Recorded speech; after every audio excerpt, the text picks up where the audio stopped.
I can totally understand if the anime adaptation from a visual novel wants to have some creative freedom. But I absolutely did not expect the climax of Momoyo's route as the first episode. Hi, my name is August and welcome to the August Tale, and I want to help you find something great to experience. Today, we are going to take a look at the anime adaptation of the Majikoi Love Me Seriously visual novel, and answer the main question of, should you watch the anime adaptation? We are going to cover whether or not you should watch the anime adaptation if you have read the visual novel, whether or not you should watch the anime adaptation if you have not read the visual novel, and whether or not it's worth watching at all. If you want to see my review of the original Majikoi visual novel, links will be in the description down below. And with that said, let's begin.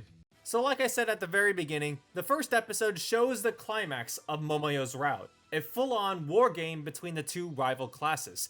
And this is a perfect showcase of what the animated versions of these fights would look like. Explosively over the top and very dumb, if we were constricted to mortal standards like physics and science. Of course, after reading the visual novel, I wouldn't expect anything else. In fact, I was expecting it to be a lot more absurd, and it accomplished that in full effect, with Yukie slicing a bullet in half and Yamato piloting a mech. The action is actually not that bad. It's decently animated for its older age, resembling typical shonen fights with superpowers, and the character designs stay largely in model and are consistent to their original design. Now, if only they were to keep that consistency with the actual original story. With the Majikoi anime severely deviating from the original plot of the visual novel, the show creates its own unique story, where the producers pitched the idea of, what if everyone was in love with Yamato? That's right, all of the girls here hold affection for Yamato in this adaptation. Now I understand everyone being very good friends to start off with, but everyone comes right out of the gate with very high affection points. There's no gradual build-up, and by the latter half of the series, everyone turns into their own version of Miyako, desperately craving for this man's D. Speaking of Yamato, Yamato is voiced in this adaptation by Hiroshi Kamiya, well-known voice actor for the roles of Levi from Attack on Titan, Koyumi Araragi from the Monogatari series, and Izaya Orihara from Durarara. Hiroshi Kamiya was an interesting pick for Yamato, playing up his more perverted side as well as serving as the straight man to the majority of antics from the heroines. Unfortunately, one of Yamato's most interesting traits, his more devious and calculating nature, the one that earned him the name the Tactician, isn't shown off, which is a huge missed opportunity. Yamato is willing to do anything if it means winning, but it's always in favor of protecting his friends' back. Leaving that detail out just makes him an average harem protagonist, the difference being, his girls are an army in one. And Yamato's not the only one that suffers from mischaracterization. All of the heroines are the same way. The adaptation presents their personalities as very general and surface level. We get a glimpse of their motivations and beliefs within the span of a half of an episode, with none of their individual character development. All of the girls are firmly dedicated to Yamato and nothing else. As an example, in the visual novel, Miyako is passionately in love with Yamato, but she also has that cool and collected side to her, with a tendency to be a bit antisocial towards people outside of the Kazuma family. Her clinginess is a detriment, and her route is dedicated to her being more independent. In the adaptation, there is absolutely none of that, and none of her growth is shown or even hinted at, and this can be applied to all of the heroines.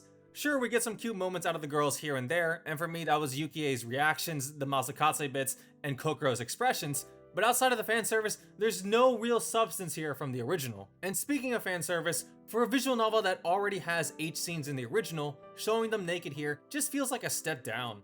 The story does eventually pick up in the latter half of the series, but it's a strange political strife narrative, which doesn't fit the vibe and atmosphere of Majikoi. It tries to work itself into that plot thread of Yamato's father, but again, it feels largely detached from the heart and soul of Majikoi, which in my opinion is the adaptation's biggest failing.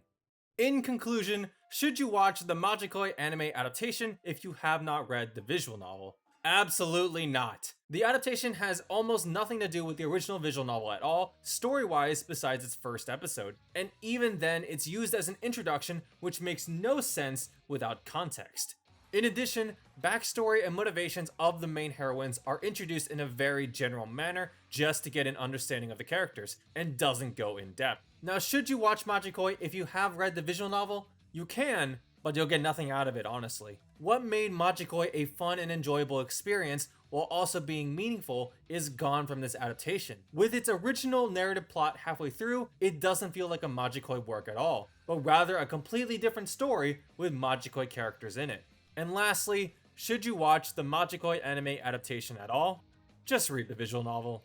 Majikoi tried to have it both ways, appealing to both newcomers and fans of the series, but by doing so, it failed to sufficiently please either side. Majikoi is a fantastic visual novel with a great cast of unique characters and personalities, and has excellent character routes that goes more in depth into our heroines, all while bringing loads of comedy, action, and pure unadulterated fun. I strongly recommend reading it, as it's one of the most beloved visual novels out there. If you want to check out my review of the visual novel, link is in the description down below. And as always, subscribe if you liked the video and want to see more. Check back every week for new content. For more of my thoughts, you can find me on Twitter at TheAugustTale.